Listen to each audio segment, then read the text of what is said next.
반갑습니다. 예, 따라갑니다. 도바님 감사합니다. 도바님 사랑합니다. 바라보면서 해야지. 도바님 행복합니다. 도바님 고맙습니다. 도바님 금생에 성불하세요. 자, 반갑습니다.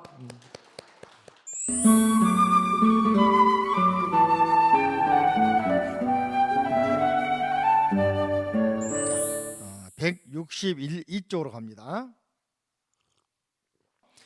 부처님께서 다시 이제 삼매에 들어서 보리수나무 앉아 계신 채로 몸은 어디에?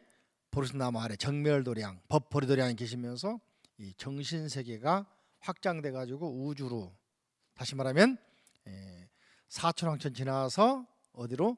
도리천 지나서 야마천 지나서 도솔천으로, 여기서 이제 드디어 세계 품을 사랍니다. 도솔천에 올라가는 승 도솔천공품, 그리고 도솔천에 있는 모든 대중들이 부처님을 찬탄하는 도솔궁중 개참품, 그리고 또 여기서는 십회향품.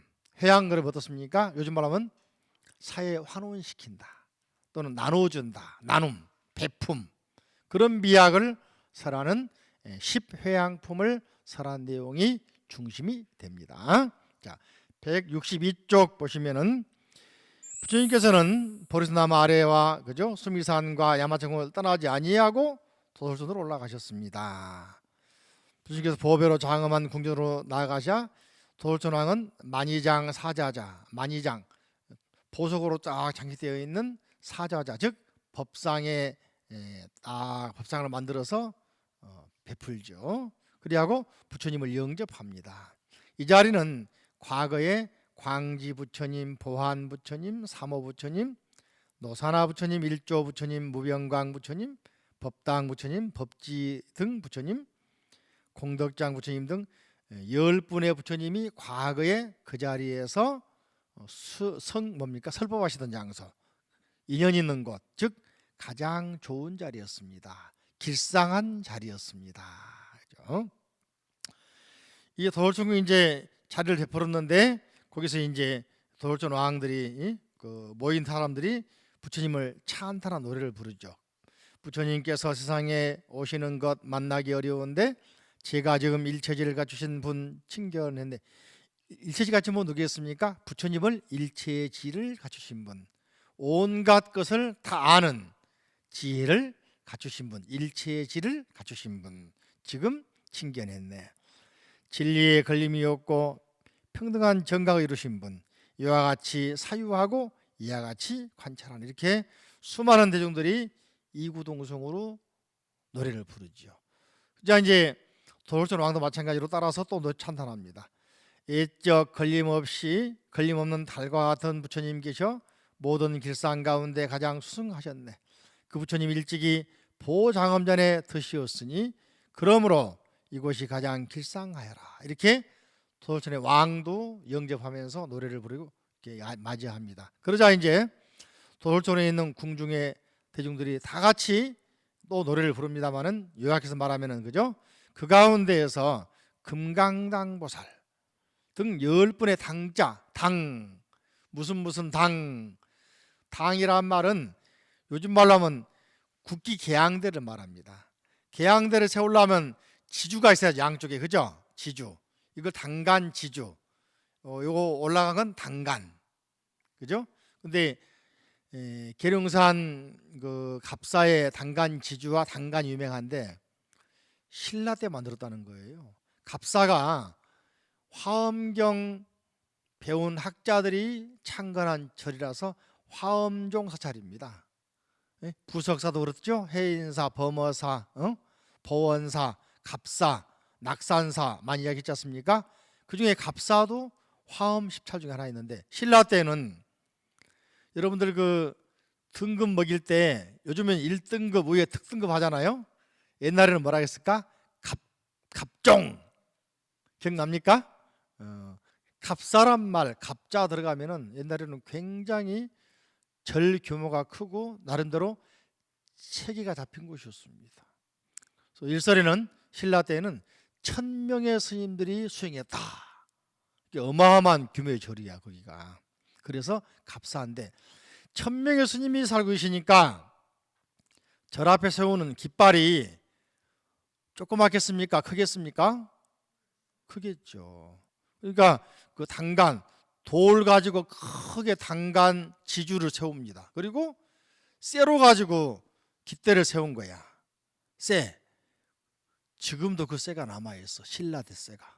그래서 거기가 보물인가 국보인가 그럽니다. 아무튼 당이란 말은 금강당 보살인데 금강 어떤 다이아몬드라는 표시를 내는 깃발을 기치를 올리는 그런 의미가 있다. 그래서 금강당 뭐 무슨 당 이렇게 쭉 10분의 보살이 등장하는데 그 가운데는 주로 이제 금강당 보살이 이런 노래 부르지요. 그죠?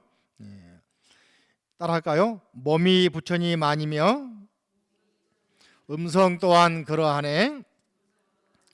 그렇지만 몸과 음성을 떠나서는 부처님의 신통력을 볼 수 없다네.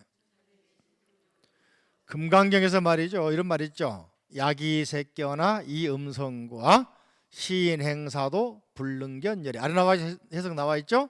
만약 모양으로 나를 보거나 음성으로 나를 구한다면 그는 삿된 도를 행하는 사람이니 절대로 부처님을 볼 수 없으리라. 다시 말하면은 금강경에서는 A는 B가 아니다. 그러므로 C도 아니다. 이것도 아니니까 저것도 아니고 그러므로 아니다. 부정의 논리입니다. 그죠? 근데 화엄경에서는 뭐라 하겠냐면은 몸이 부처님 아니고 소리가 부처님 아니다. 그러나 몸을 떠나서 소리를 떠나서 부처님 아닌 것이 없다. 알겠습니까? 자, 화엄경의 논리는 어떻습니까? 변증법의 논리다. 다시 말하면 대긍정의 세계다. 이것이 바로는 융통, 원융, 화합. 그죠? 한 사람 한 사람은 우리 몸에 있는 각 세포 하나하나는 내 몸이기도 하지만은 하나하나는 몸이라 할 수가 없다. 여러분들 쉽게 말하면은 머리카락이 내 몸인데 왜 잘라 버릴 때는 뒤도 안 달라고 잘라 버립니까? 내 몸이 아니니까 그때는. 그죠? 소변 대변 내 몸에서 나온 거죠. 근데 본인이 받아놓고는 뒤도 안 달아보잖아. 왜 그럴까? 손톱 발톱 어때요? 응? 가래침 어떻습니까? 응? 그죠? 여러분 몸에서 나온 거잖아. 그죠? 분명히. 근데 뱉어놓고서는 뒤도 안 돌아보잖아. 그죠? 바꿔 말하면은 세포 하나하나는 내 몸이 아니라 할 수 있어. 그렇지만은 세포를 떠나서 내 몸 아닌 것은 없단 말이에요. 알겠죠? 그래서 화엄경에서는 정반합의 원리처럼 서양처럼 말하는 변증법이지. 그죠? 이것이 내가 아니고 이것도 내가 아니지만은 그러나 이걸 떠나서는 내 몸 아닌 것이 없다. 색, 수, 상, 행식 또는 색성향 및 촉법 또는 안이비설신의 내 자신 주체와 대상과 주관, 이게 내가 아닐 수 있지만은 이걸 떠나서 내가 아닌 것이 없다. 아시겠죠? 다시 말하면은, 그죠? 불교에서 연기법, 인연법이란 말이에요. 이것이 있으므로 저것이 있고 이것이 생김으로 저것도 생긴다. 알고 있죠? 이것이 없으면 저것도 없고 이게 사라지면 저것도 사라진다. 자, 나 중심으로 우리 가족, 우리 사회 또는 우리 우주, 내가 있음으로 해서 가족을 인식할 수 있잖아요. 그렇죠?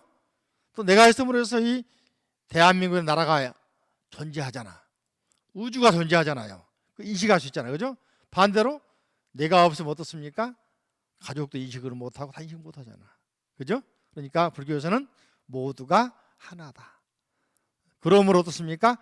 각각 부분 적은 부분 사소한 거라도 무시하지 말고 포용할 수 있고 받아들일 수 있고 내 것으로 내 몸처럼 생각을 해야 된다. 이것이 이제 뒤에 나오는 천지는 동근이요 만물은 하나다. 온 세계는 하나다. 그래서 불교 용어로는 뭡니까? 세계일화. 이 세계는 하나의 연꽃, 연화장세계 위에 펼쳐진 세계다. 이게 세계일화의 정신입니다. 자, 그래서 이제 화엄에서는 그죠? 통합을 중시하고 원융, 원만, 평등, 조화 해볼까요? 원융, 원만, 평등, 그죠? 원융, 원만, 평등, 조화. 그러니까 법화경에서도 말이죠. 성문영각 보살을 다 어떻습니까? 화합시켜가지고 대승의 세계로, 일승의 세계로 가게 만들어준다. 그 나오죠. 화엄도 그런 원리가 바로 원융원만 평등 조화의 원리가 바로 그것이다. 자, 넘겨보십니다. 167쪽 보시면 이제 십회양품 그죠? 십회양은 십바라밀의 체, 즉 몸이라고 할 수 있다. 십바라밀 다 이제 외웠습니까? 따라해볼까? 보시, 지계, 인욕, 정진, 선정, 단야, 방편, 원, 력, 지혜, 십바라밀이죠. 계속해서 지난번에 배웠던 십주법문, 십행법문, 여기 나오는 십회양법문도 십바라밀을 강조하게 된 것이다. 그죠? 그래서 이제 우리는 회양을 통해서 모든 존재하는 것은 나의 분신이다. 내가 바로 너다. 너가 바로 나다 하는 동체의식. 여러분들 결혼하면 일심동체 그러잖아요. 근데 부부뿐만 아니고 말이죠. 존재하는 모든 것은 나와 한 몸이다. 동체다. 그래서 부처님께서나 또는 보살님께서는 동체 대비 배웠죠. 여러분들 이런 이야기를 합니다. 옛날 시골에 가면 공동 빨래터가 있어요. 거기 보면 우물 있지 않습니까? 물 나오는 데가. 근데 2살 먹은 3살 먹은 어린아이가 말이죠. 놀다가 빨래할 때 놀고 있는데 어머니들이 빨래하고 있는 사이에 말이지 자기도 모르게 애기들은 이제 공간 감각이 없어. 또 떨어지지 않습니까? 우물로 떨어지려고 그런다. 그때 지금 같으면은 얘를 잡아서 구해주면은 보상받을까? 부모로부터 그냥 뭐라 그럴까? 살해금 받을까? 생각하고 구합니까? 아니면은 아무 생각 없이 그애 구해야 한다는 생각밖에 없잖아. 그죠? 그렇게 구합니까? 보상받을 심의를 가지고 구합니까? 그쵸? 그게 동체 대비라는 것이죠. 이게 부처님과 보살님은 우리들을 뭡니까? 보상받으려고 도와준 게 아니고 보상받으려고 갚이 준 게 아니라 내 몸이기 때문에 당연히 보상 생각지도 않고 뭐 상상도 안 하지. 그죠? 그러고 도와주고 가피력을 주시고 지혜를 주시고 한단 말이에요. 이게 바로 동체 대비. 그죠? 그런 이야기를 하고 있는 것입니다. 그래서 바로 십회양은 주로 이제 무한 정신으로 나눠주는, 돌려주는, 베풀어주는, 환원시켜주는 그런 의미가 들어있는 것이 회양이다. 그죠? 그래서 이제 보살님들은 법보시를 행하면서도 말이죠. 보시한다는 생각을 갖지 않습니다. 이게 바로 공사상의 입장이었어. 아까 말한 것처럼 어떻습니까? 자식이니까 무한히 베풀어줄 뿐이지 대가를 바라는 거 아니다. 이게 바로 보살의 마음입니다. 이게 바로 보시하면서도 보시했다 하는 생각을 갖지 않는, 이걸 금강경에서 뭐라 합니까? 아상도 갖지 마라, 인상도 갖지 마라, 중생상, 수자상. 즉 다시 말하면 무아상, 무인상, 무중생상, 무수자상. 그죠? 상을 갖지 말아라.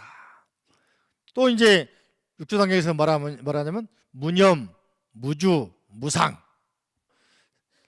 관념을 기억도 하지 말아라. 관념을 갖지 말아라. 무주, 어떠했다는 형상이 머무르지 말아라. 무상, 어떤 뭡니까? 했다고 하는 동기도 갖지 말아라. 철저하게 그 부정하는 원리가 바로 무념, 무주, 무상의 원리죠.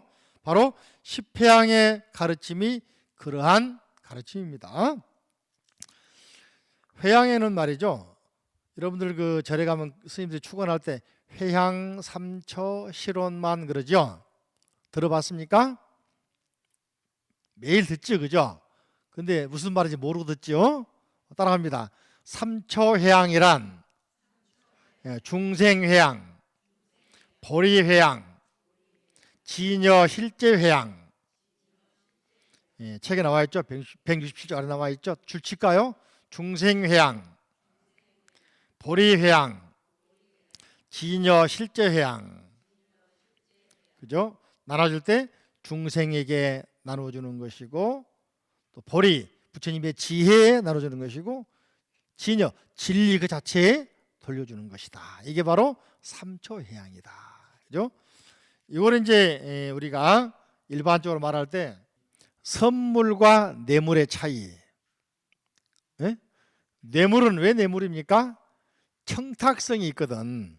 그죠? 그래서 불교에서는 선물, 즉 보시학에서는 관삼륜청정하라 할까요? 따라 볼까요? 관삼륜청정. 삼륜, 세 바퀴가 깨끗하다는 것을 관찰해 보라. 첫째는 주는 사람이 청탁성이 없어야 돼. 두 번째, 그 물건이 아니 좋다고 말이지 선물한다고 남의 걸 훔쳐서 주면 되겠습니까? 물건이 그걸 훔친 거나 그런 게 아니어야 돼. 예? 그죠? 받는 사람이 부담이 없어야 돼. 이걸 삼륜청정. 주는 사람도 주어서 기쁘고 받는 사람도 받아서 기쁘고, 그 물건도 말이지 대가성도 아니고 훔친 것도 아니고 과한 것도 아니고 부정한 것도 아니고, 그랬을 때 삼륜청정한 것이 뭐냐? 보시의 원리다. 그러니까 이게 회향이란 말은 보시하는 것도 관련이 되지만은 나눔, 환원인데 과도해서는 안 된다. 그죠? 회향 가운데는 10가지가 따라합니다. 구호일체의 중생, 이 중생상 회향. 중생을 구호합니다 하면서도 중생이라는 생각을 떠납니다. 다시 말하면 내가 너 도와줘야지 하면서 너는 나보다 못하니까 이 생각이 없어야 한단 말이지. 그죠? 빈민구제한다 그럴 때 있으니까 주지 이게 아니라 말이죠.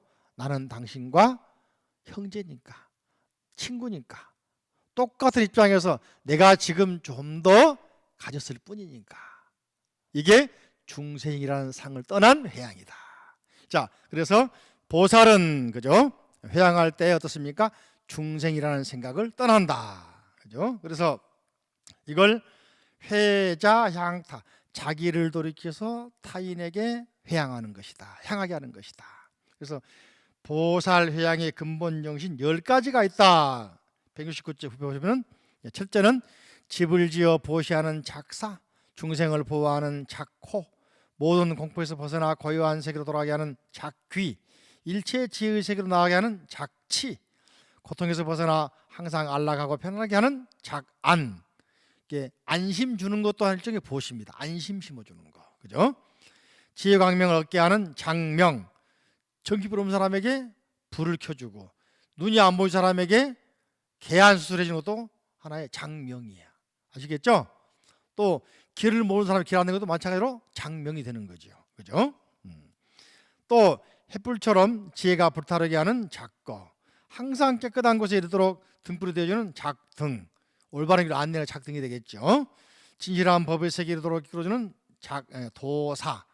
그래서 예불문에 3개의 도사, 3개의 중생을 진리의 세계로 이끌어주시는 스승님 도사. 그죠? 도사 가운데에서도 위대한 도사, 대도사, 3개 대도사 누굽니까? 부처님. 이런 뭡니까? 마음가짐으로 보시를 하는 것이다. 두 번째 따라합니다. 불교의 해양. 앞에 말하는 말이죠. 구호 일체 중생, 이 중생 해양은 뭡니까? 보시 바라밀과 통한다. 보시 바라밀과 통한다. 그죠? 두 번째 불교의 해양은 지계 바라밀과 통한다. 그죠? 깨뜨릴 수 없는 굳건한 믿음이란 무엇이냐면은 그 선근을 중생에게 향하는 것을 말한다. 그래서 회소향대, 적은 걸 조그마한 것이라도 큰데 돌아가도록 회양하는 것이다. 그죠? 넘겨보십니다. 이게 이제 불교의 신심 10가지가 있습니다. 첫째는 부처님 계신 곳에서 굳건한 믿음을 얻습니다. 모든 보살에게서 굳건한 믿음을 얻습니다. 일체 보살 선근을 수행하면서 굳건한 믿음을 얻습니다. 깊은 뜻을 바라면서 굳건한 믿음을 얻습니다. 중생을 수호하면서 굳건한 믿음을 얻습니다. 자비로운 눈으로 관찰하면서 굳건한 믿음을 얻습니다. 널리 무변광대한 선근을 지으면서 굳건한 믿음을 얻습니다. 일체 보살인 법사에게 선기방편에 대한 굳건한 믿음을 갖습니다. 부처님을 기쁘게 해드리기 위해서 굳건한 믿음을 얻습니다. 전번에 부처님 기쁘게 하는 게 뭐라고 그랬죠? 게으르지 말자. 불방일, 정진하자. 정진. 10번째, 부처님의 탑이나 절을 장엄하고 공양하기 위해 일체 모든 불법을 보호하기 위해서 굳건한 믿음을 얻습니다. 이렇게 불교 회양 무너지지 않기 위해서는 계율을 잘 지키면서 굳건한 신심을 갖는다. 세 번째로 따라합니다. 등일체 제불회양. 등자는 평등하다, 똑같다. 일체 모든 부처님과 똑같다는 생각으로 행한다. 이렇게 아까 말씀드린 것 중생이다, 나보다 못 산다가 아니라 당신은 부처님이십니다. 당신은 부처님이시기 때문에 내가 드리는 공양, 선물을 받을 자격이 있습니다. 이런 생각으로 준단 말이에요. 그러면 차별이 없잖아, 그죠? 이게 평등이란 말이죠. 모든 부처님께서 회양하시는 길을 따라 중생을 이롭게 하는 회양을 말한다.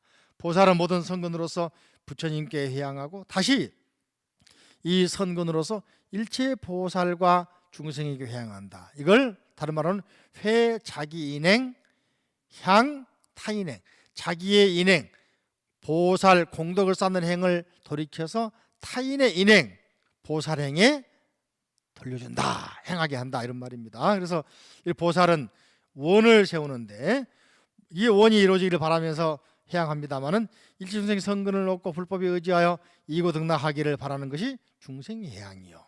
부처님처럼 안락을 얻게 되고 부처님들의 이 공덕을 이루게 되기를 기원하고 회양하는 것이 부처님께 회양하는 것이다. 아까 말씀드린 중생회양, 보리회양, 그리고 진여 실제회양, 아시겠죠?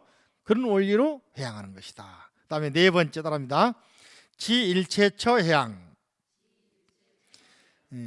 내가 회양하는 이 공덕이 특정한 사람에게만 가는 게 아니라 일체 모든 곳에 모든 사람에게 평등하게 돌아가기를.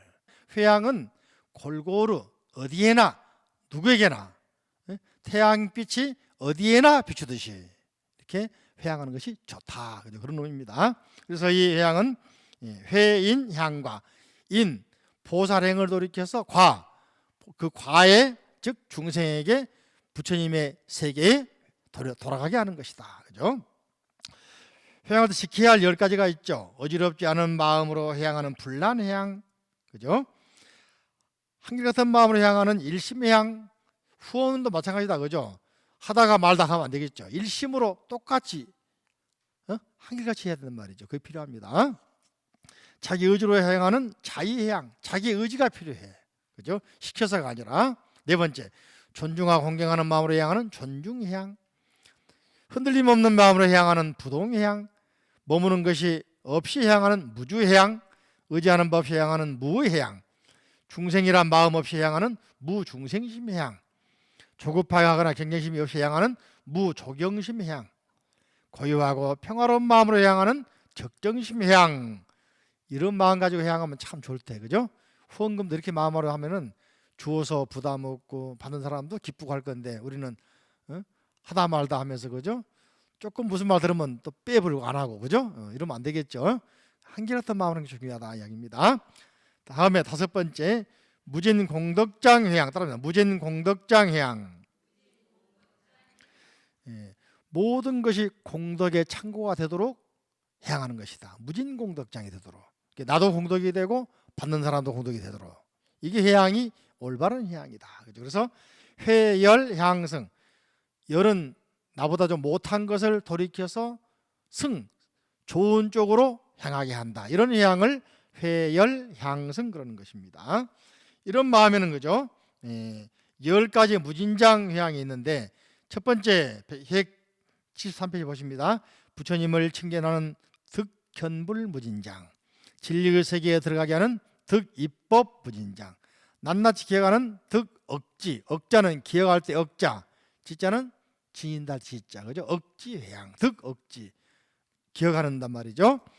사물을 제대로 관찰하는 지혜를 갖는 득결정해, 결정적인 지혜를 얻는 회양. 경전의 내용을 다 이해하는 지혜를 얻는 득해의치, 의치를 다 이해해, 경전의 의미를 다 이해하는 그런 힘을 얻는 무진장회양. 깨달음을 얻는 득무변오해 무진장회양. 복덕을 얻는 득복덕무진장. 용맹한 지혜를 얻는 득용맹지각무진장. 불법을 널리 퍼뜨릴 말재주를 갖는 득결정변제. 변제란 말은 말 잘하는 거 말합니다. 그죠? 언어의 특출하죠. 그죠? 예. 서양 사람 만나면은 영어로 말하고, 불어로 말하고, 이탈리아로 말하고, 스파니아어로 말하고, 포르투갈어로 말하고, 멋있다. 그죠? 일본말로 말하고, 중국말로 말하고, 응? 멋있는데? 응? 또 동남아 가면은 타이어로 말하고, 그죠? 멋있다. 또 10가지 두려움이 없는 득십령무해무진장. 이런 무진장한 마음, 이런 마음가짐으로 이런 생각을 가지고 회양하면 좋겠다. 그죠? 6번째 따라합니다. 수선경거 일체선근회양. 예, 견고한 일체선근에 따라서 회양한다 말입니다. 그죠? 온갖 보시 등을 통하여 일체의 견고한 선근을 따르는 회양을 말합니다. 온갖 보시를 구족하게 행하며 부처님의 정법을 보호 유지하기 위해서는 어떤 고초라도 달게 받으며, 그죠? 어떤 고초라도 달게 받은다. 그죠? 법을 구할 때는 모든 소유를 다 버리며 항상 바른 법들을 교화하여 선행을 닦고 악행을 버리게 하며 중생들의 남을 해롭게 하는 것을 보면 자비심으로 구원하여 죄의 법을 버리게 합니다. 심지어는 모든 소유까지도 보시합니다. 공덕을 쌓았다는 생각까지도 보시합니다. 이런 말을 들으면은 불가능합니다 그러는데 가능한 사람 많이 있어요. 카네기 재단 아십니까? 미국에 록펠러 재단 아십니까? 이분들이 어떻습니까? 평생 쌓은 재산을, 그죠? 재단을 만들어 사회에 환원시켰잖아요. 살아있을 때 가지고 있는 걸 나눠준단 말이죠. 이게 바로 나눔 정신입니다. 알고 보면은. 그러니까 우리가 사후에 어떻게 하겠다 하지 말고 살아있을 때 조금이라도 나눠주는 그런 방법을 배우면 좋지 않을까. 이게 바로 올바른 향입니다. 다음에 7번째 따라합니다. 등수순 일체 중생향. 중생의 근기에 맞춰서 수순, 중생에 따라서 해양합니다. 쉽게 말하면은 이런 게 있습니다. 자, 가난에 쌀 없는 사람에게는 쌀을 갖다 주는 것이 올바른 방법이죠. 아픈 사람에게는 의약품, 그렇죠? 불안한 사람에게는 안심감, 그잖아요. 나라가 없는 사람에게는 안주하도록 만들어주는 거, 이게 바로 해양이란 말이죠. 근데 아무한테라도 쌀 하면 안 통한단 말이죠. 그죠? 그러니까 중생이 뭘 필요로 하는지 필요에 따라서 해주는 거. 그런 의미에서 말이죠. 대만에 있는 자제공덕회 같은 경우는 굉장히 지지를 받고 있는 그런 절에서 운영하고 있는 봉사단체거든. 세계적 단체입니다. 세계적 단체인데 자제병원이 대만에 몇 개가 있어요. 종합병원이. 거기 비구니 스님이 창립한 단체입니다. 거기 병원 가면 간병비가 필요 없대. 우리 병원 가면 배보다 배꼽이 더 크지요. 간병비가 엄청 비싸요. 그죠? 뭐 한 사람 돌보면 200만 원 가까이 하잖아요. 보통 4사람 한 사람이 돌보잖아요. 그러면 인물이 나누면은 보통 한 5, 60만 들어가지 않습니까? 근데 자제병원 입원하면 대만에서는 말이죠. 봉사자들이 3,000명이 봉사를 해버려. 어마어마하죠.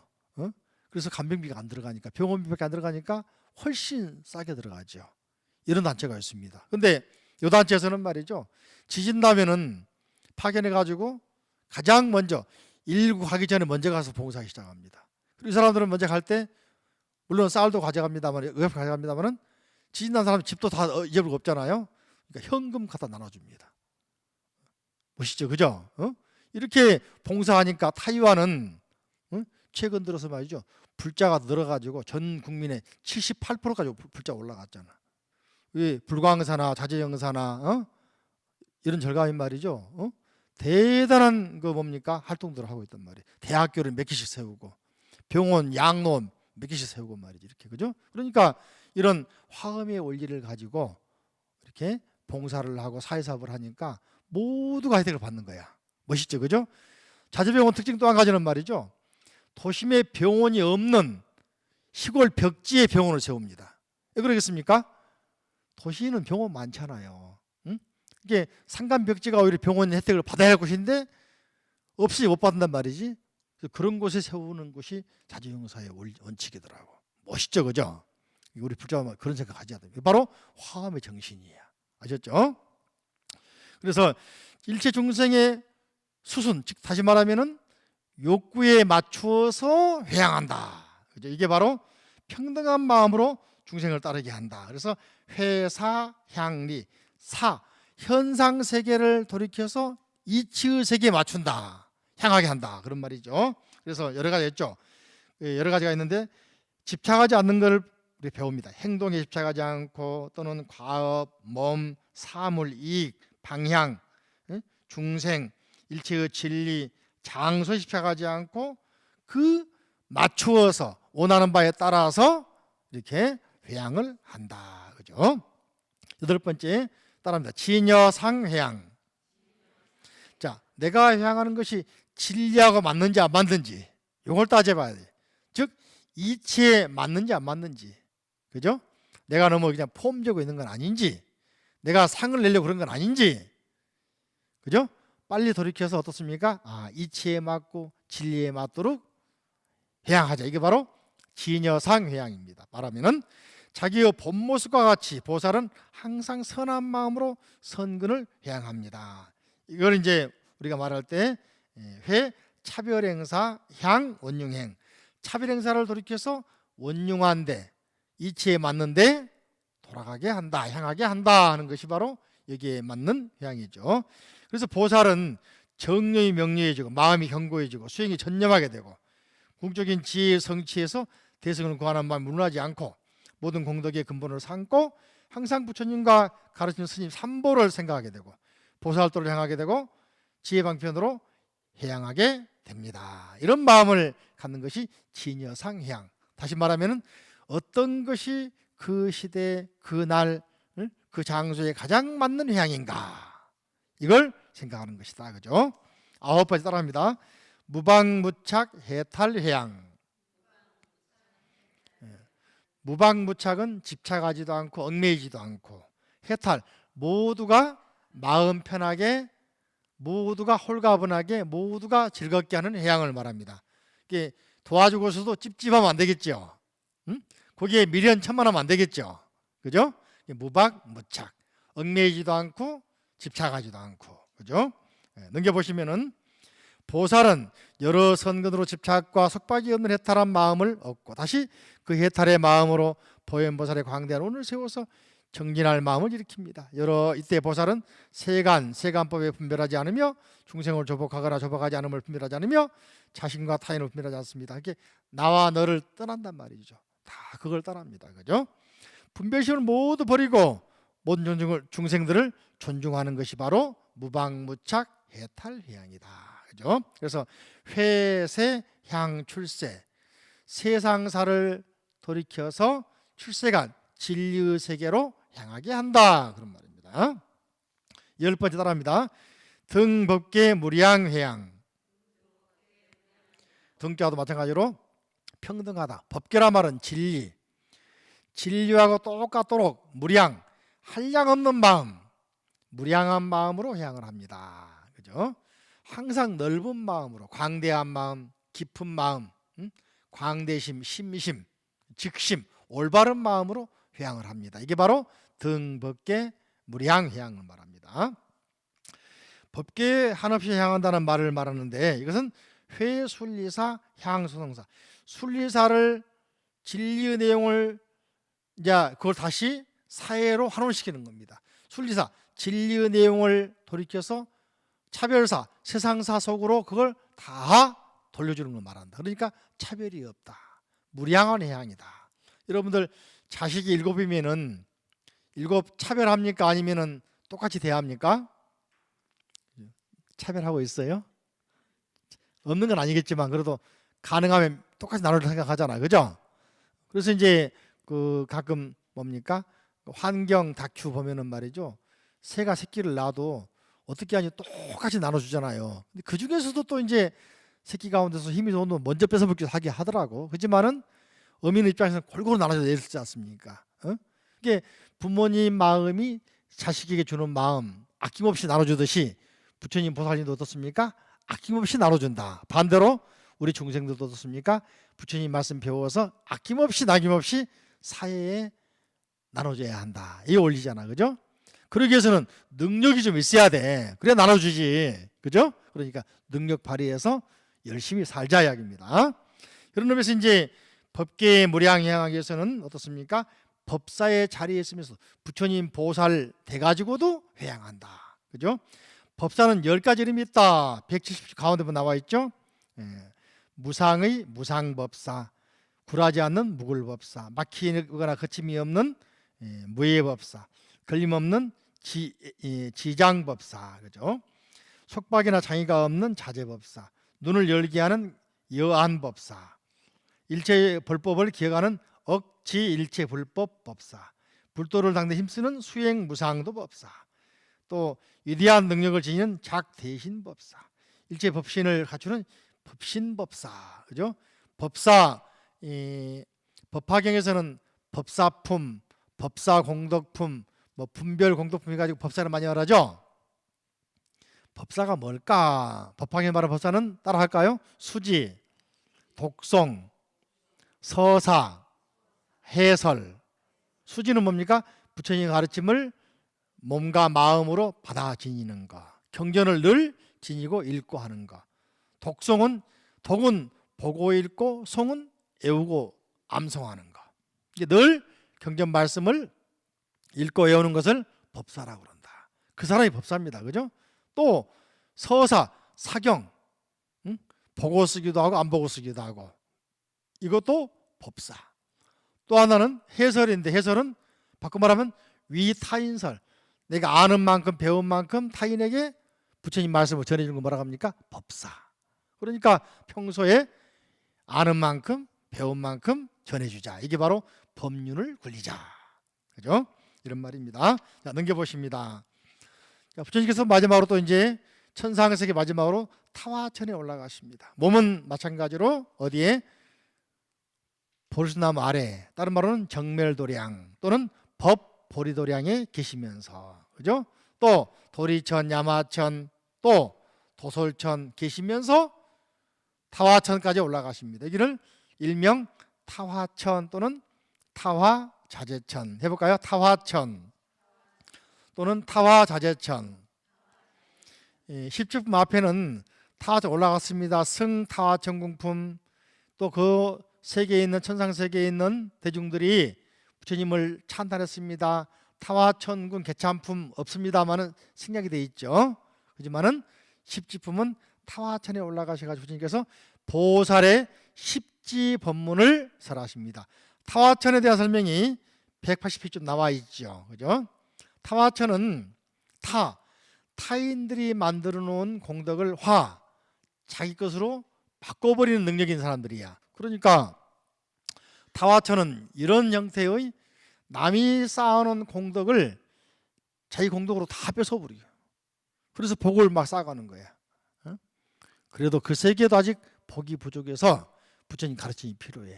그래서 부처님께서 올라가셔가지고 법문하시면서 타화천의 중생들은 복을 지을지를 몰라. 그러니까 복을 지으라고 자꾸 법문도 해주고 시주하라고 화주가 필요해요. 화주. 여러분 화주가 돼가지고, 그죠? 절에 대웅전 짓는데 기둥 하나 보시하십시오. 화주잖아, 그죠? 화주가 좀 많이 돼야 돼, 그죠? 그런 화주가 필요한데, 바로 그런 역할을 누가 하냐? 부처님이 하시는 겁니다. 그러니까 공덕을 쌓을지 모르는 사람에게 공덕을 지으세요. 복을 지으세요. 그건 누구를 사겠습니까? 바로 우리들을 위해서 하는 것이다. 여러분들 복 달라고 하지만은 복을 많이 안 지으니까 복을 주어도 받을 줄을 몰라. 다시 말하면 복 그릇을 만든 만큼 받아가게 되잖아요. 가물다고 비가 안 온다고 우리가 하늘 보고 원망하는데 비가 안 올 때 어떻습니까? 비를 받을 준비를 해야 될 거 아닙니까? 저수지 만들어 놓고 댐 만들어 놓고 그죠? 그래야 비가 많이 왔을 때 그걸 다 받아가지고 내걸 만들 수가 있는데 댐도 안 만들고 저수지도 안 만들고 복받을 그릇도 안 만들고 나서 또는 관리도 안 해가지고 뚝이 쳐져 있고 말이지 그죠? 구멍이 나 있고 녹슬어 있고 그러면은 복을 주어도 못 받아간다. 이게 복을 짓는 방법 많이 있죠. 공덕을 쌓자 그죠? 자 넘겨보십니다. 십지품은 화엄경에서 제일 중요한 품 중에 하나가 십지품입니다. 화엄경에 크게 말하면 두 개의 날개가 있다. 양대축 경전. 하나는 십지품, 하나는 입법계품. 해볼까요? 십지품, 입법계품. 근데 십지품을 우리가 공부하는데 저 앞에 19쪽 보시면은 십지경이죠. 십지경 나왔습니까? 십지품 또 넘겨보십니다. 또 전비일체지덕경 그러면 십지품 나와 있죠. 그죠? 이렇게 십지품 자체는 십지경이라 해가지고 말이지 해가지고 화엄경이 편집되기 이전에 십지경이 인도말로 있었고 그 십지경이 현재도 인도말로 남아 있습니다. 화엄경 가운데 십지품 이게 다사부미카 수트라 다사부미카 십지경 인도말로 남아 있습니다. 또 입법계품 간다뷰화 수트라 이게 인도말 남아 있습니다. 화엄경에서 이 두 개품만이 인도말 남아 있어. 그죠? 다시 말하면 이 두 개의 품을 중심으로 화엄경을 편집을 했다. 이렇게 학자들은 보고 있는 것입니다. 그러니까 십지 내용은 마음 법문인데 유식하고 틀리게 유식은 마음을 중시하고 마음을 분석하지만 십지는 마음은 뭐냐? 공이다. 공의 마음. 공의 마음을 강조합니다. 자, 182쪽을 봅니다. 17편에서 금강장보살이 금강장의 장, 여기는 아까는 금강당, 여기는 금강장이죠. 장이란 말은 따라합니다. 창고, 창고, 예, 다이아몬드 창고, 멋있다. 응? 여러분들 그 금은방 가가지고 조그만 다이아몬드 가지려고 서로 살려고 그러는데 창고인데 창고에 가득 담아져 있는데 얼마나 귀합니까, 그죠? 응? 그러니까 장이란 말은 창고, 감싸고 있다, 담고 있다 이런 뜻입니다. 근데 금강장보살이 법을 살았는데요. 십지란 말은 아래 보실까요? 아래 보시면 십지에 지자는 말이죠. 따라합니다. 땅, 대지 또는 단계, 계단, 일지, 이지, 삼지사 이게 계단, 단계란 말도 있고 또 하나는 땅, 대지. 지장보살도 땅이죠. 땅, 땅이란 말인데 땅이란 말 속에는 말이죠. 땅에 공덕이 있습니다. 자, 하늘은 혼자 존재합니까? 땅이 있으니까 하늘이 있습니까? 천지, 그죠? 천지, 그죠? 이게 하늘은 땅이 어떻습니까? 받쳐주고 땅이 떠안고 있으니까 하늘이 있는 거야. 아시겠죠? 그래서 땅은 어머니다. 만물을 생성하게 해주는 어머니다. 모태다. 또 땅 속에 금은 보화가 들어있죠. 땅은 무진장한 법의 창고다. 그렇죠? 땅속 그 깊이는 알 수가 없죠. 이런 뜻이 있습니다. 그래서 땅, 대지. 그래서 유명한 소설 가운데 대지, 그죠? 또는 등급, 단계, 예? 일지, 이지, 삼지, 사지 이렇게 그죠? 환희지, 예? 뭐 발광지 이렇게 하듯이 단계, 계단 이런 말도 있습니다. 자, 183쪽 세 번째 보시면은 십지는 그죠? 3세 부처님께서 말씀하신 것이고 밑줄을 쫙 쳐볼까요? 따라합니다. 3세 부처님께서 말씀하신 것이고 보살 마살이 보리를 향하는 가장 좋은 길이며 청정한 법 광명의 문이다. 십지는 그만큼 중요하다. 즉 부처님 말씀이고 또 보리로 향하는, 깨달음을 향하는 가장 좋은 길이고 또 청정한 법이고 광명이다, 이렇게 말했습니다. 가운데 보시면은 따라합니다. 십지는 부처님을 낳는 근본이요, 부처님 지혜의 근본이다. 밑줄을 쫙 칩니다. 그죠? 십지는 그만큼 중요하죠. 부처님을 낳는 근본이요, 즉 십지 보살행을 행하면은 바로 부처님 됩니다, 그런 말입니다. 금강장보살이 부처님의 이 실력을 받들어서 보살 대지혜 광명 삼매에 들어가 가지고 이제 법을 설락합니다. 먼저 이제 십지행의 공덕에 대해서 말씀하십니다. 보살 십지의 처음과 나중을 얻게 되고 보살 십지의 차별한 모양을 사실대로 말하게 하고 번뇌가 없는 무루법을 각각 분별케 하고 결정한 지혜의 문을 잘 들어가게 하고 머무는 곳에 따라 두려움 없음을 차례로 나타내어 말하게 하고 큰 변제의 지혜에 머물러 잘 결정하게 하고 모든 곳에 두루 이르며 마침내 깨우치게 하는 까닭으로 이 십지를 설한 것이다. 근본적으로는, 궁극적으로는 모든 사람들을 부처님의 세계, 즉 깨달음의 세계로 올라와서 깨닫게 하려고 십지본문을 설한 것이다. 이게 뭡니까? 부처님 자비가 들어있는 것이다. 여러분 자식 낳아서 기를 때를 어떻습니까? 자식이 성공하게 되기를, 그런 마음으로 기르잖아, 그죠? 부처님 어떻습니까? 모든 중생이 나처럼 깨달음을, 지혜를 성취하기를, 이런 마음으로 십지본문을 설하신 것이다, 그죠?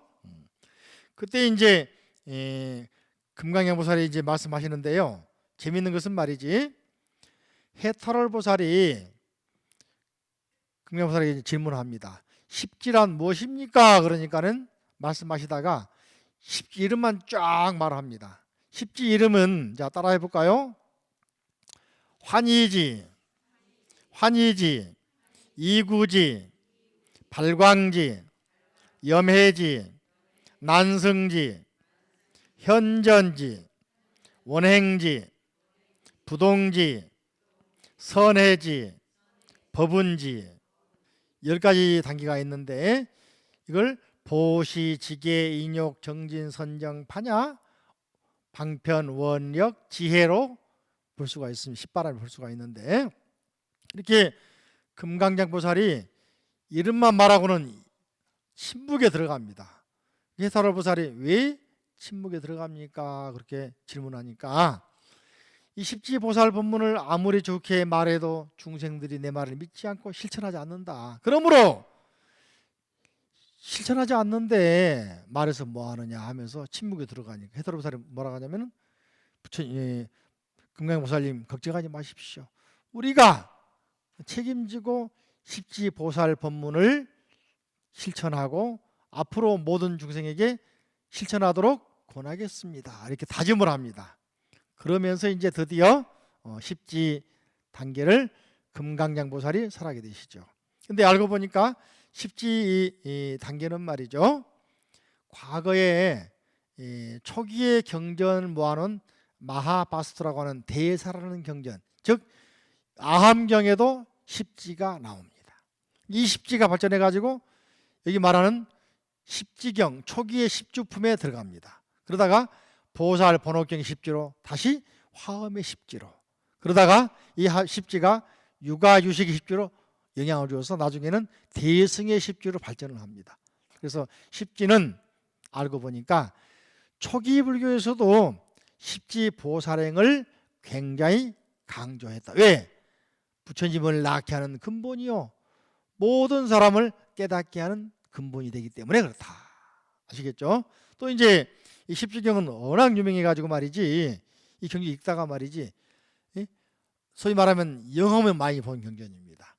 중국의 스님들 가운데서 해광이라는 스님 계셨는데, 이 스님은 양나라 때 진나라 때 하던 스님입니다. 그래서 당시에 국사로 활약한 스님입니다. 여러분들 혹시 그 소림사라는 절 많이 들었습니까? 누가 유명하죠 거기에? 달마대사. 그때 세워진 절이 아닙니다. 그보다 먼저 세워졌어. 응? 그죠? 훨씬 전에 불타선사라는 분 때문에 그 절이 세워졌는데 달마 스님이 거기가 수행했으니까 더 유명해졌죠. 근데 그 뒤를 이어서 해광 스님이 활동을 했는데 그 스님이 특히 화엄경 가운데서도 십지경을 매일 독송을 합니다. 그래서 지혜가 충만해진단 말이지. 근데 당시에 그 나라에 정말로 심각할 정도로 한해가 됩니다. 한해가 뭡니까? 비가 안 와가지고 땅이 말라서 막 갈라진단 말이지. 그래서 이제 국가적으로 기우제를 지내도 안 돼. 그래서 할 수 없이 사람들이 추천합니다. 해광 스님 모셔다가 법회를 합시다. 법석을 만듭시다. 대법회를 엽시다. 그러면은 그 스님의 법력으로 또 화엄경의 유실력으로 반드시 비가 올 것 같습니다라고 사람들이 권하죠. 그래서 국가에서 모셔다가 법회를 엽니다. 이걸 말하면 야단 법석 그러는 거야. 밖에서 사람이 많이 모이니까 실내에서 못 하니까 밖에서 단을 만들어서 한단 말이지. 실제로 효광스님이 법문하고 계시는데 바로 십지품 읽기 시작하니까 비가 막 내리는 거야. 그래도 멈추지 않고 계속 읽으니까 말이지 비가 굉장히 내려가지고는 일시에 가뭄이 해결돼 버렸다. 그런 고승전에 나온 기록이 있습니다. 그러니까 화엄경을 공부하다 보면은 그런 고승들의 이야기를 많이 알게 돼요. 역시 멋진 경전이고 최고의 경전이고 또 영험이 많은 경전이라는 걸 알 수가 있어요.